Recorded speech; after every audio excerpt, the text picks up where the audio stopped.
ஆண்டவராகிய இயேசு கிறிஸ்துவில் மிகவும் அதிகமாய் நேசப்படுகின்ற அருமையான உடன் விசுவாசிகளே, மீண்டுமாக இந்த காணொளி வழியாக உங்களை பார்ப்பதில் மிகுந்த மகிழ்ச்சி அடைகின்றோம். கர்த்தருடைய கிருபையினாலே ஒரு புதிய வாரத்தில் நாம் மீண்டும் ஆண்டவரின் நாமத்தை துதிக்கவும் உடைய வார்த்தை கேட்கவும் நாம் ஆயத்தமாக இருக்கிறோம். இந்த நாளிலே கர்த்தர் தாமே இந்த காலை நேர இறை தியானத்தை ஆசீர்வதிப்பாராக. நமது ஆரம்பம் பிதா, குமாரன், பரிசுத்த ஆவியின் நாமத்தில் உள்ளது. ஆமென். ஜெபிப்போம். மகா இரக்கமும் கிருபையும் நீடிய சாந்தமும் அன்பும் நிறைந்த நண்பர்கள் ஆண்டவரே, எங்கள் பரலோக பிதாவே, எங்களுக்காக உம்முடைய குமாரனை சிலுவையில் தந்தவரே, தூய ஆவியானவரே, வார்த்தைகளால் எங்களை வழிநடத்துகிறவரே ஸ்தோத்திரிக்கிறோம்.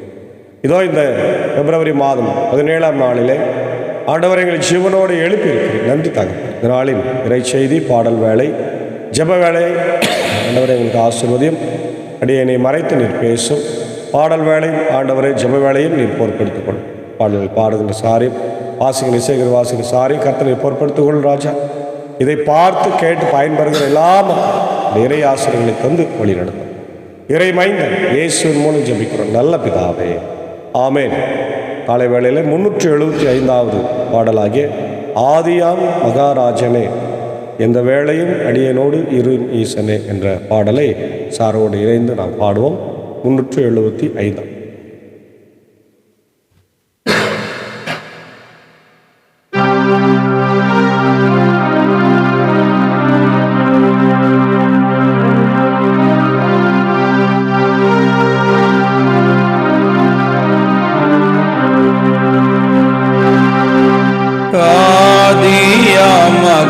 மகராஜனே, எந்த வேளையும் அடியே நோடிரும் ஈசனே.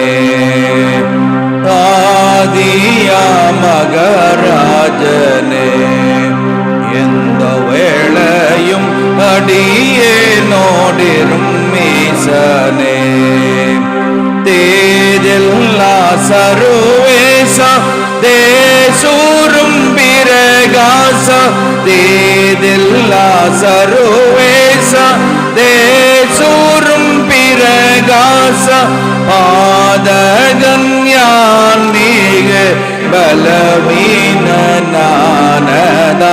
ஆதியா மகராஜனே, எந்த வேளையும் அடியே நோடிரும் ஈசனே.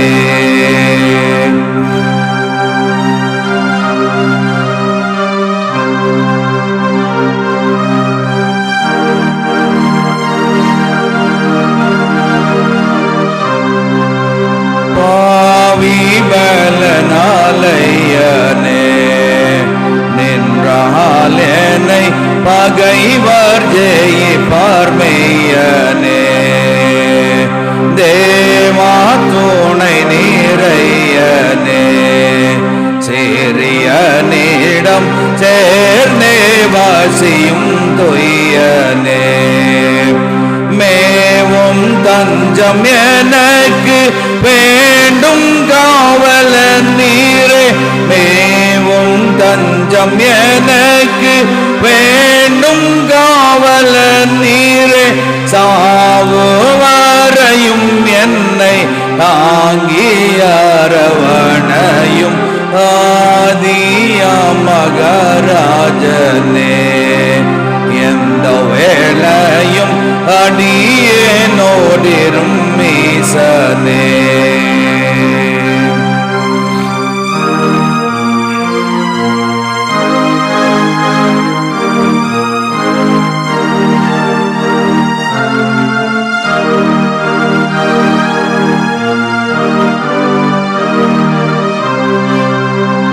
இரக்கம் பொழியவாருமே, கிருபையாக இறைவா என்னிடம் சேருமே. ஒரு கம் நிறைந்த நீருமே, ஆனவரதம் உந்தன் அருளை தாருமே. செரு காயம் மிதிகளோர் சேதம் செய்ய நினைக்கும் வேறு காயம் மிதிகளோர் சேதம் செய்ய நினைக்கும் திரு கையகற்றி என்னில் தினமும் அருள் புரியும் ஆதியா மகராஜனே. எந்த வேளையும் அடியேனோடிரும் ஈசனே. ஆதியா மகராஜனே, எந்த வேளையும் அடியேனோடிரும் ஈசனே.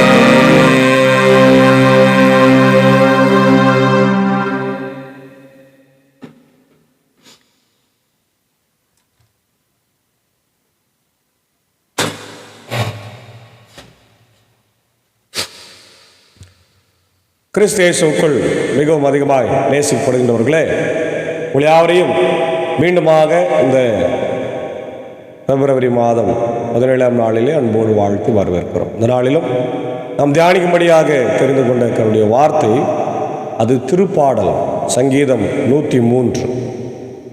இந்த 103வது சங்கீதம் மிகவும் முக்கியத்துவம் வாய்ந்த சங்கீதம் என்பதை நாம் அறிந்திருக்கிறோம். நாம் ஒவ்வொரு ஜெபத்தையும் ஏறெடுத்து முடிக்கும்போது நாம் 103வது சங்கீதத்தில் இருக்கின்ற என் ஆத்துமாவே கர்த்தரை ஸ்தோத்திரி, என் முழு உள்ளமே அவர் பரிசுத்த நாமத்தை ஸ்தோத்திரி என்ற இந்த வசனத்தை ஜெபமாய் சொல்லி நாம் முடிக்கின்றோம். ஏனென்றால் கடவுள் செய்த நன்மைகளுக்காக அவர் எப்பொழுதுமே நம்ம நன்றி கூற கடமைப்பட்டிருக்கோம். இந்த பகுதி ஆண்டவர் அன்பு மிக்கவர் என்ற அழகான ஒரு காரியத்தை சொல்லுகின்றது. இதில் 22 வசனம் இருக்கு. நான் சொன்னேன் 1-2 முன்னுரையாக கொடுக்கப்பட்டிருக்கிறது. ஆண்டவரை போற்றிட ஒரு அழைப்பாக இருக்கிறது. எனக்கு குணமளித்ததற்கு நன்றி என்ற ஒரு அருமையான காரியங்கள் வருகிறது. 6-18 நாட்டு மக்களுக்கு நல்வாழ்வு அளித்ததற்காக நன்றி செலுத்துகிறார். 19-22 அனைவரும் அனைத்தும் நன்றி கூறுங்கள், எல்லாத்துக்கும் நன்றி கூறுங்க அப்படின்றார். ஆண்டவருடைய அன்பும் பரிவும் பாசமும் கனிவும் இரக்கமும் பழைய ஏற்பாட்டில் வேறெங்கும் காண முடியாத அளவுக்கு இந்த திருப்பாடலிலே விளக்க முறுகின்றது. விவிலிய வழிமுறை பக்தி என்ற மரத்தின் உயர்ந்த கனி என்று இதை நாம் கூறலாம். தமக்கும் தம் மக்களுக்கும் நாட்டு மக்கள் இனத்தார் அனைவருக்கும் இறைவன் செய்த அளப்பரிய கொடைகளை நினைவு கூறுகிறார் ஆசிரியர். எப்போது இப்பாடல் எழுதப்பட்டது என்று திண்ணமாய் கூற இயலாது. சிலர் இப்பாடல் மீட்பையும், அதாவது 103 மீட்பையும் 104 படைப்பையும் பற்றி பாடுவதால் இவ்விரண்டும் தொடர்புடையன எனவும், வேறு சிலர் பாடல் 102 பாவ நிலையையும், அதனால் ஆண்டவரின் நீதிக்காக வருவது ஆட்சிக்காகவும் ஏங்குதலையும், பாடல் 103 பாவத்திற்கு மன்னிப்பு பெற்ற நிலையில ஆண்டவரை புகழ்ந்து பாடுதலையும் வெளிப்படுத்துவதால் இவ் இரண்டும் தொடர்புடைய என்றும் கூறுவார்கள்.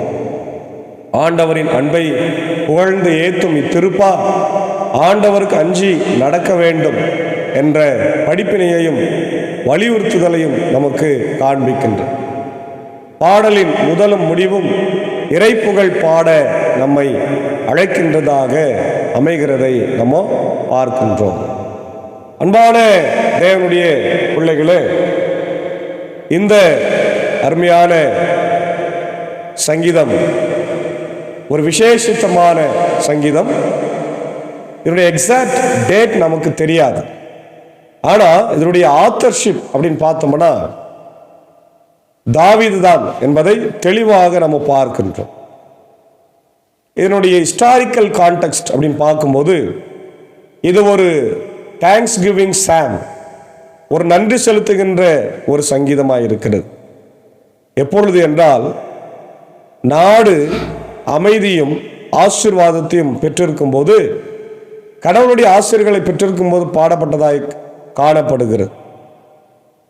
இது எப்பொழுதெல்லாம் பாடப்பட்டிருக்கலாம் என்ற ஒரு செய்தியை நாம் பார்த்தால் 2 சாமுவேல் 6ஆம் அதிகாரத்தில் தாவீது கடவுளுடைய உடன்படிக்கை பெட்டியை எருசலேமுக்கு கொண்டு வருகிறார். அப்பொழுது மகிழ்ச்சியோடு பாடப்பட்டிருக்கலாம் என்று சொல்லப்படுகிறது. இரண்டாவது, தாவீது தன்னுடைய இராணுவத்தில் அவர் வெற்றி பெறுகிறார் போர்ல. 2 சாமுவேல் 8-10 அதிகாரத்தில் பார்த்தீங்கன்னா கடவுளுடைய வாழ்க்கையில் அவர் போன இடமெல்லாம் வெற்றி கொடுக்கிறார். ஆமென். எந்த இடத்திலும் தோல்வி கிடையாது. அவருடைய 40 ஆண்டுகள் காலத்தில் கடவுள் எல்லா இடத்திலுமே வெற்றி சிறக்க பண்ணினார். அதனால அவர் இதை பாடியிருக்கலாம் என்றும் சொல்லுகிறார்கள். ஆக இப்படிப்பட்ட பல கருத்துக்கள் நமக்கு கிடைக்கின்றதை நம்ம பார்க்கின்றோம். குறிப்பாய் நாம் எடுத்துக்கொண்ட இந்த 13 வசனங்கள், முதல் 13 வசனங்களை தான் நம்ம பார்க்க போகிறோம். இங்கே தாவீது பாடுகிறார், என் உயிரே ஆண்டவரை போற்றிடு, என் முழு உள்ளமே அவரது திருப்பெயரை ஏத்திடு. என் உயிரே ஆண்டவரை போற்றிடு, அவருடைய கனிவான செயல்கள் அனைத்தையும் மறவாதே. அன்பான தேவனுடைய பிள்ளைகளே, தாவீது ராஜா மகிழ்ச்சியான நேரத்தில் மகிழ்ச்சியோடு பாடுகிற ஒரு சங்கீதம். கடவுள் அவருக்கு எண்ணற்ற காரியங்களை செய்திருக்கிறார். பாருங்க, காடுகளிலே ஆடுகளுக்கு பின்பாய் அலைந்து திரிந்து கொண்டிருந்த ஒரு மனிதன் நேற்று தினத்தில் மேல் சாணாகுப்பம் என்ற காஸ்பல் சென்டரில் ஊழியத்தை நிறைவேற்றி முடித்து வருகிற போது அங்கே ஒரு மரணம் இருந்ததை நாம் பார்த்தோம். அங்கே அந்த மக்கள் சொன்னார்கள், இவர் ஒரு பையன், சின்ன பையன், ஆடு மேய்க்கிறவன். ஆடு மேய்க்கும் போது ஏதோ ஒரு பாம்போ அல்லது ஏதோ ஒரு பூச்சி தீண்டி இறந்து போயிருக்கிறார். இவ்வளோ ஆபத்தான ஒரு பணி பார்த்தீங்களா இல்லையா? அப்போ காடுகளிலே இன்றைக்கே மருத்துவம் வளர்ந்திருக்கிற நேரத்திலேயே நாம் ஒரு மனிதனை காப்பாற்ற முடியவில்லை.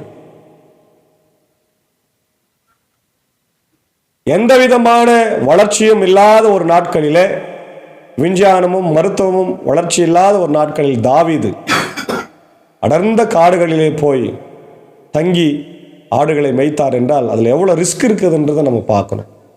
உணவில்லாமல், தண்ணீர் இல்லாமல், கிடைத்ததை சாப்பிட்டு கிடைத்ததை குடிச்சிட்டு இல்லையா, பல நேரங்களில் வீட்டுக்கே வராமல் புயல் மழை அடிக்கும் போது காடில் தங்கி இப்படிப்பட்ட பணிகளை செய்தவர் தான் தாவீது. ஆனால் அவருக்கு ஒரு நல்ல குணம் இருந்தது. என்னன்னா, கடவுளை எப்பொழுதுமே துதித்து பாடுவார். அல்லேலூயா. ஆம் தேவனுடைய பிள்ளைகளே, எல்லா நேரங்களிலும் ஆண்டவரை துதித்து பாடுவதனாலேயே கடவுள் அவர் மேலே இறக்க வைத்து அவரை இஸ்ரவேலுக்கு மிகப்பெரிய ராஜாவாக மாற்றினார்.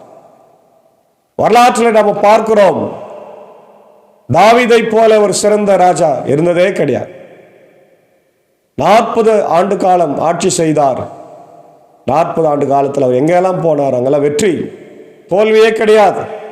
தோல்வி இல்லாத ஒரு ராஜாவாக இருந்தார். நாட்டை வளப்படுத்தினார். கடவுளுக்கு ஏற்புடைய ஆலயத்தை கட்ட ஆயத்தமாக இருந்தார். ஆனால் முடியவில்லை. ஆனால் ஆயத்தமாக இருந்தார். எல்லாத்தையும் செஞ்சார். அவர் தான் ஆயத்தம் பண்ணினார்.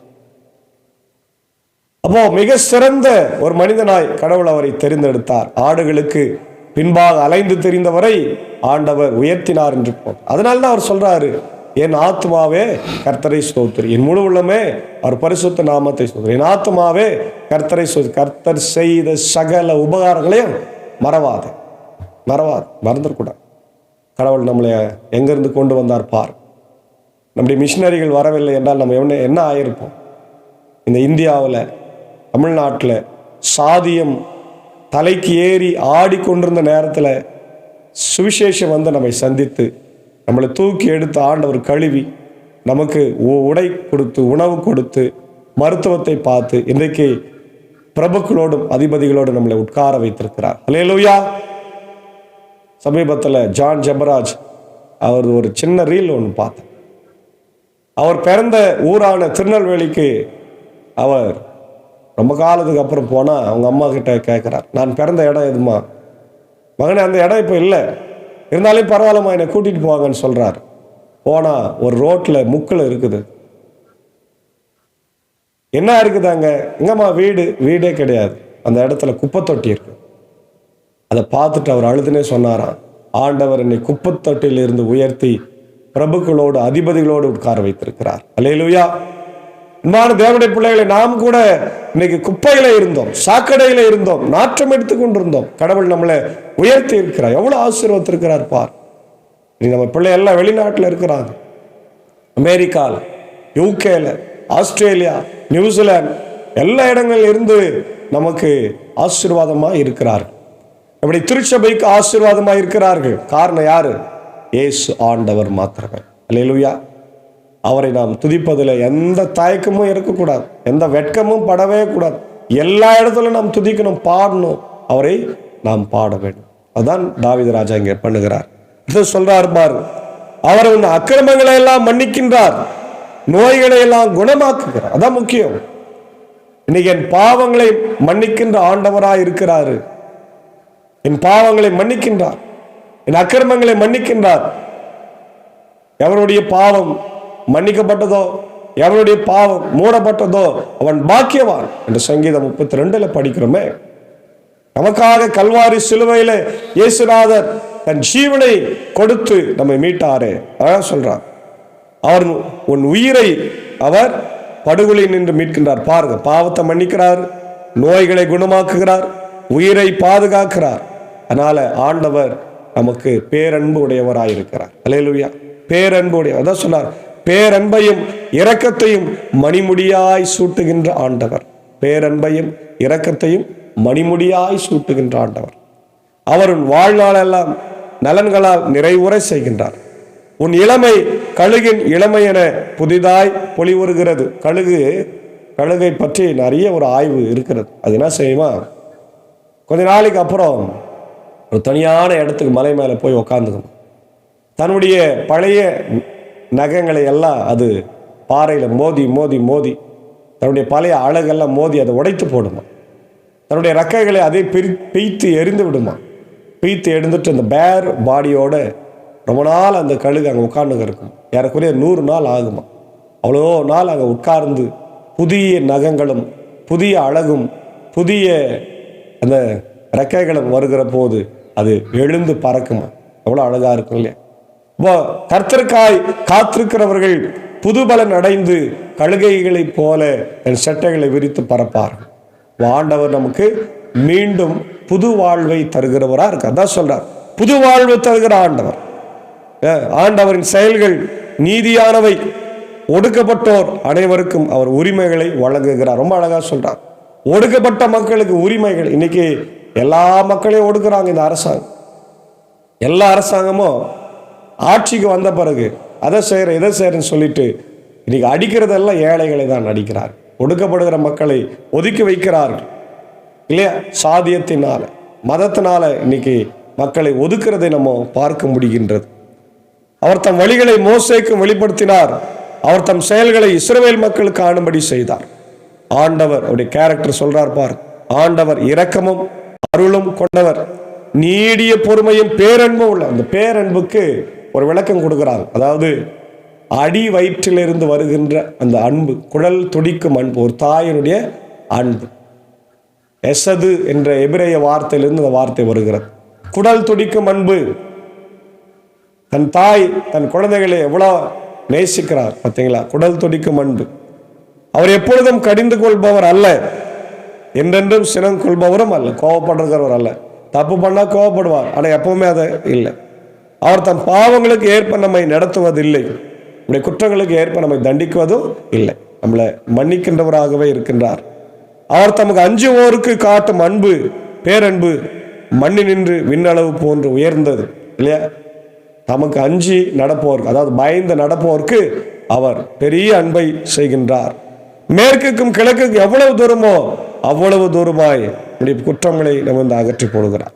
தந்தை தம் பிள்ளைகள் மீது இரக்கம் காட்டுவது போல ஆண்டவர் தமக்கு அஞ்சுவோர் மீது இரக்கம் காட்டுகிறார். அன்பான தேவனுடைய பிள்ளைகளே, காலை நேரத்தில் இந்த அருமையான வார்த்தைகளை நாம் கேட்டிருக்கிறோம். ஒரு தந்தையை போல நேசிக்கிறன், ஒரு தாயை போல நேசிக்கிறன் இல்லையா. தந்தையை போல தோளின் மேலே சுமக்கிறன். அந்த அன்பு இன்றைக்கு யாராலும் தர முடியாத அன்பு. அந்த ஆண்டவர் தான் அந்த அன்பை சிலுவையிலே நமக்காய் வெளிப்படுத்தினார். ஆமென். கல்வாரி சிலுவையிலே நமக்காய் ரத்தம் சிந்தி நம்மை மீட்டுக்கொண்ட ஆண்டவர் இன்றைக்கும் உன்னை அழைக்கிறார். மகனே, மகளே, வா, ஆண்டவருடைய ஆசீர்வாதங்களை பெற்றுக்கொள், மன்னிப்பை பெற்றுக்கொள், வாழ்வை பெற்றுக்கொள், அவருக்கு நன்றி சொல்லின்று. ஆக நாமும் இந்த காலை நேரத்தில், ஆண்டவரே, நீர் எனக்கு தந்த வாழ்வுக்காக நான் நன்றி செலுத்துகிறேன். என்னை குப்பையிலிருந்து உயர்த்தினரே, நன்றி ஆண்டவரே. பிரபுக்களோடும் அதிபதிகளோடு உட்கார வைத்தீரே, நன்றி ஆண்டவரே. எனக்கு படிப்பு தந்தீரே, எனக்கு உடை தந்தீரே, எனக்கு நல்ல குடும்பத்தை, நல்ல திருச்சபையை சமூகத்தில் நல்ல வைத்திருக்கிறேன் என்று சொல்லி நம் ஆண்டவருக்கு நன்றி செலுத்தி வாழ தூய ஆவியானவர் இந்த நாளிலே நம்மை பலப்படுத்தி காப்பாராக. ஆமென். ஜெபிப்போம். இரக்கத்தில் ஐஸ்வர்யமுள்ள எங்கள் நல்ல கடவுளே, எங்கள் மேல பேரன்பு கொண்டவரே, குடல் துடிக்கும் அன்பு எங்கள் மேல் வைத்திருக்கிறவரே, என்று ஸ்தோத்திரிக்கிறோம். காலை நேரத்தில் அருமையான வார்த்தைகளுக்காக ஸ்தோத்திரம் ராஜா. இந்த வார்த்தைகளை கேட்டுக்கொண்டிருக்கிற எங்கள் மக்கள் யாவரையும் ஆசீர்வதிக்கும். இல்லங்களிலே அமைதியும் சமாதானத்தையும் தந்து வழிநடத்த பாவங்களை மன்னிங்க. கிறிஸ்துவின் சிலுவை பாடுகள் வழியாய் பாவங்கள் மன்னிக்கப்படுகிறது என்பதை உணர்ந்து கொண்டு வாழ ஆண்டவரே நீர் கிருபை தாரும். நேரத்தில் ஆண்டவரே மக்களுக்காக ஜபிக்கிறோம். இதை பல நாடுகளில் இருந்து கேட்டுக்கொண்டிருக்கிற மக்கள், ஆண்டவரே, America, UK, Australia, New Zealand, Philippines, gulf countries, சீனா, ரஷ்யா, ஆண்டவரே, இந்தோனேஷியா போன்ற நாடுகள், எல்லா நாடுகளும், ஆசியாவில் இருக்கிற நாடுகள், அனைத்து ஆண்டவரே மாகாணங்களில் இருக்கிற நாடுகள், ஆண்டவரே, எல்லா நாட்டு மக்களையும் கர்த்தர் ஆசீர்வதிக்கிறார். ஒவ்வொருவருக்கும் இந்த வார்த்தைகள் ஆசீர்வாதமாக இருக்கட்டும். இந்த நாளின் ஆண்டவர் பணிகளுக்காக, பயணங்களுக்காக ஜபிக்கிறோம். +1 +2 தேர்வு ஆண்டவர் ஆயத்தமாக இருக்கிறது. அதற்காக படித்து கொண்டிருக்கிற மாணவர்கள், +1 ஆண்டவர் பிராக்டிகல் எக்ஸாம்ஸ் நடந்து கொண்டு அவர்களை கர்த்தர் ஆசீர்வதிக்க வேண்டும் என்று ஜபிக்கிறோம். மற்ற பிள்ளைகளும் ஆண்டவர் ஆயத்தமாக இருக்க, படிக்க, தேர்வில் வெற்றி பெற கிருபைத்தார். இந்த ஊழியத்தில் எங்களோடு இருக்கிற அன்புக்குரிய அன்பர் சாரியும், ஏஞ்ச காவியம், அன்பான பிள்ளைகள் மாத்தால் மரியாதையும் ஆண்டவர் ஆசீர்வதி வழிநடத்தும் தேவையை சந்திய ராஜா. இப்படி சாக்கோ சாருக்காக, பிரீதா டீச்சருக்காக ஆண்டவர் ஜபிக்கிறோம். கர்த்தர் ஆசீர்வதி இசை வழி ஊழியத்தில் எங்களோடு இருந்து எங்கள் ஆண்டவரை வழிநடத்துகிற சாருக்கு நல்ல சுகத்தை பலத்துட்டார். அடையனையும் அன்பு மனைவி பிள்ளைகளையும் கர்த்தர் ஆசீர்வதி வழிநடத்துகிறார். தேவையை சந்தி அடையன் பணியாற்றுகிற பாப்பனப்பள்ளி, மின்னூர், வடகரை ஆண்டவர் திருச்சபையின் குடும்பங்கள் பொறுப்பாளர்களை ஆசீர்வதி. குறிப்பாக பலவீனமாக இருக்கிற அவருடைய சாலமோன் சாருடைய அன்பு தாயார் அமுதம்மாவை நினைவு கூறுகிறோம். கர்த்தர் சுகத்தை தாரும், பலத்தை தாரும். அவள் மீண்டுமாய் சுகம் பெற்று வந்து உம்முடைய ஊழியத்தை ஆண்டவரே குடும்பமாய் செய்ய கர்த்தர் கிருபைத்தார். தொடர்ந்து இந்த நாளிலே பிறந்த நாளை, திரும்ப நாளை காணுகின்றவர்களை, சுகவீனமாய் பலவீனமாக இருக்கின்ற மக்கள், குறிப்பாக எங்களுடைய ஆண்டவர் மூத்த ஆயர் அவரன் டாக்டர் உதயநேசன் ஐயருக்காக, நிக்சன் ஐயருக்காக, ராஜ்குமார் ஐயருக்காக, ஜபலாசர் ஐயருக்காக, ஆண்டவர் இன்னும் ஆண்டவர் வனஜாமா, எங்களுடைய தீபா, ஏழுமலை, ஆலன் ரஃபேல், லதா சிஸ்டருக்காக ஜபிக்கின்றோம். ஜானிக்காக, அன்பு சோதர் ஜானிக்காக, ஆண்டவர் எட்வின் ராஜன் பாபா ஐயாவுக்காக ஜபிக்கிறோம். கண்ணோக்கி பாருங்க, சுகத்தை தாருங்க, பலத்தை தாருங்க ராஜா. தொடர்ந்து இந்த நாளில் இந்திய சுவிசேஷ லூத்தரன் திருச்சபை, 3 சபை சங்கங்கள், போதகர்கள், ஊழியங்கள், ஸ்தாபனங்கள், பள்ளிக்கூடங்கள், விசேஷமாய் ஆண்டவர் பெதஸ்தா மருத்துவமனைக்காக ஜபிக்கிறோம். திறக்கட்டும் ராஜா. ஆண்டவரே, இந்த மக்கள் எல்லாம் அதற்கான முயற்சிகளை எடுக்க நீர் கிருபைத்தார். அப்படி இந்திய தேசத்திற்காக ஜனாதிபதி, பிரதமர், முதலமைச்சர், கவர்னர், அனைத்து மாநிலத்தின் மக்களுக்காக ஜபிக்கிறோம். குறிப்பாக உலக நாடுகள் அமைதி சமாதானத்துக்காக வேண்டிக் கொள்கிறோம். கர்த்தர் ஆசீர்வதிக்கிறார். இந்த நாளில் எல்லா பயணத்தையும் கர்த்தர் எங்களுக்கு வழி நடத்தும். நீரே பொறுப்பேற்றுக் கொள்ளும். துதி கன மகிமை உமக்கே செலுத்துகிறோம். இயேசுவின் மூலம் ஜபிக்கிறோம் நல்ல பிதாவே, ஆமென். நமது ஆண்டவராக இயேசு கிறிஸ்துவின் கிருபை, பிதாவாக தேவனுடைய அன்பு, பரிசுத்த ஆவியானவர் இந்த நாளிலே நம்ம நீரோடு கொடுப்பதாக. ஆமென். God bless you all. ஸ்தோத்திரம்.